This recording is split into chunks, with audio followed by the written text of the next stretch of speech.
नमस्कार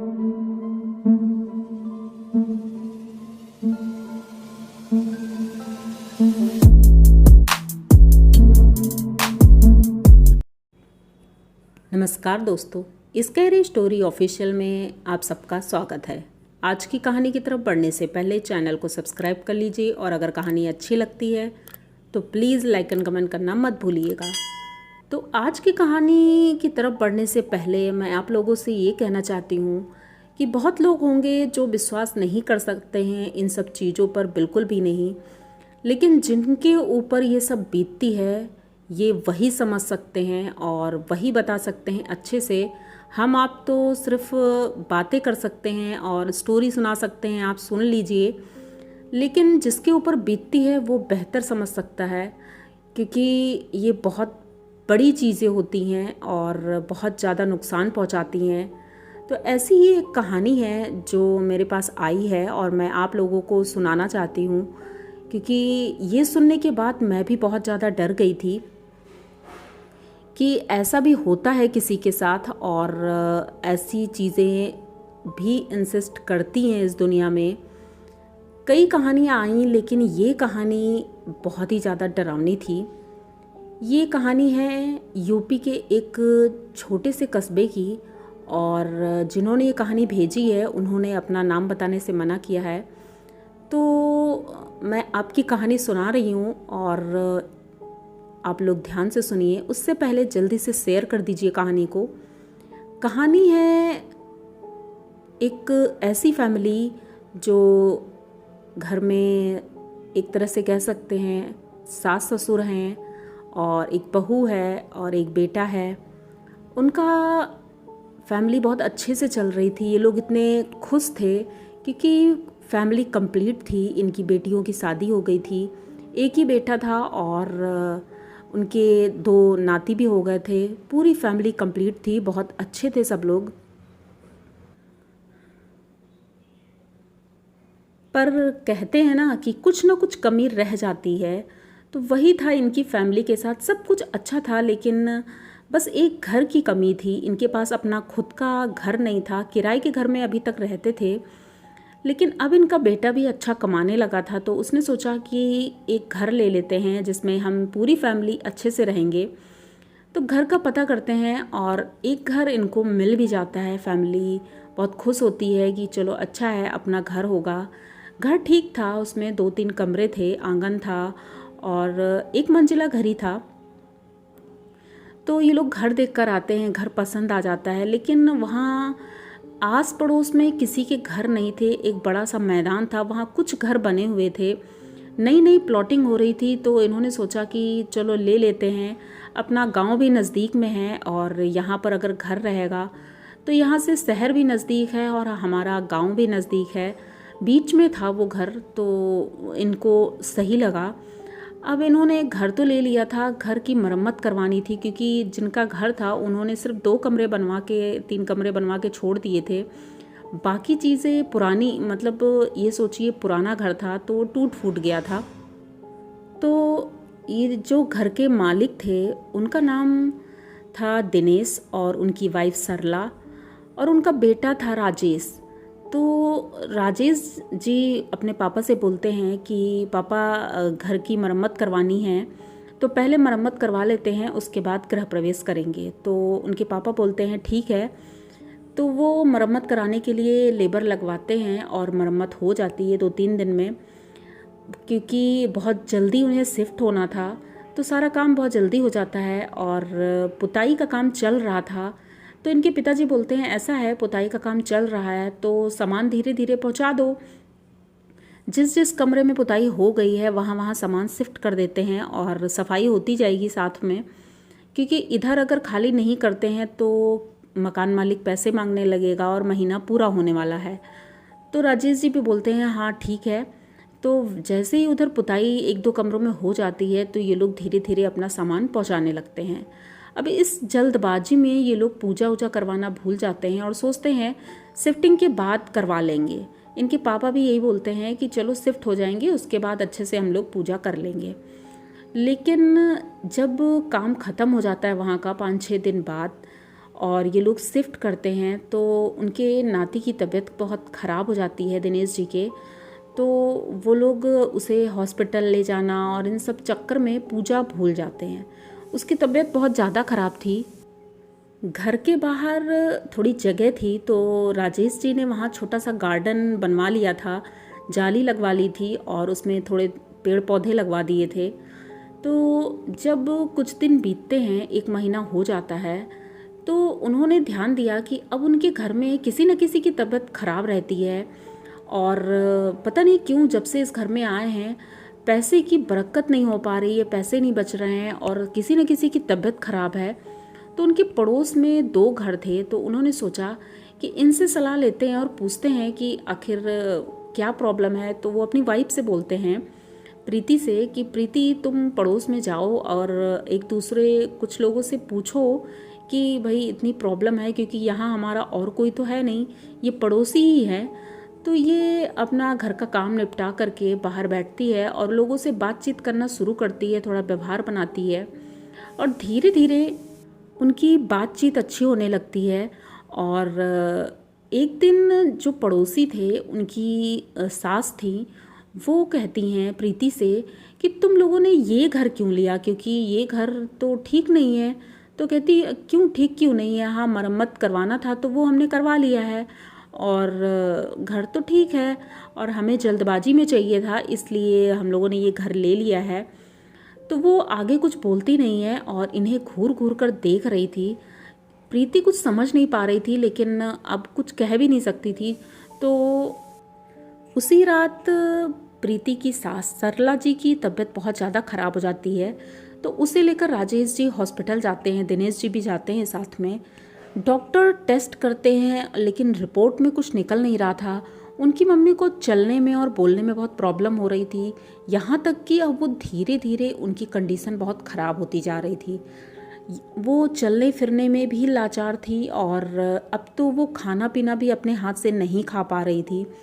ये सब देख करके राजेश जी बहुत परेशान हो जाते थे। एक दिन उनकी माँ बोलती हैं कि बेटा जब तुम नहीं रहते हो घर पे या बहू सो रही होती है तो मुझे किचन में कोई दिखता है। तो उनका बेटा बोलता है कि अरे माँ ऐसा कुछ नहीं है, आपकी तबीयत ठीक नहीं है इसलिए आपको ऐसा लगता है, ऐसा कुछ भी नहीं है। अब ये चीज़ें ज़्यादा होने लगी थी।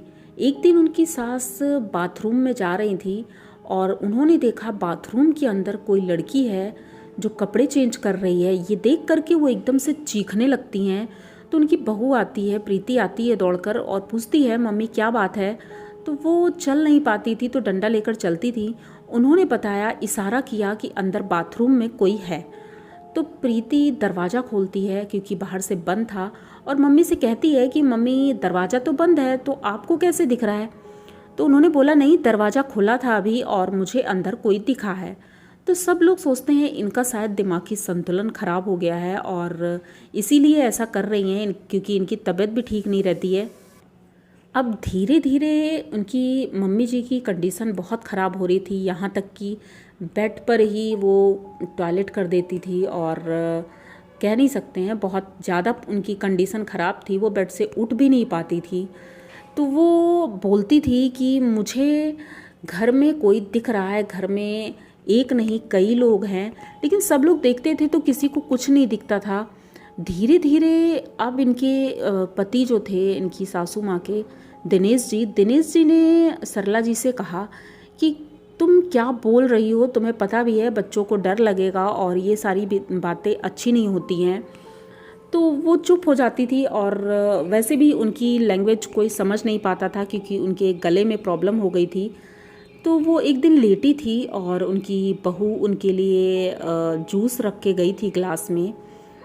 तो सरला जी बताती हैं कि जब वो बहू जूस रख कर गई थी तो वो सो रही थी और जब वो उठी उन्होंने देखा तो जूस का ग्लास खाली था।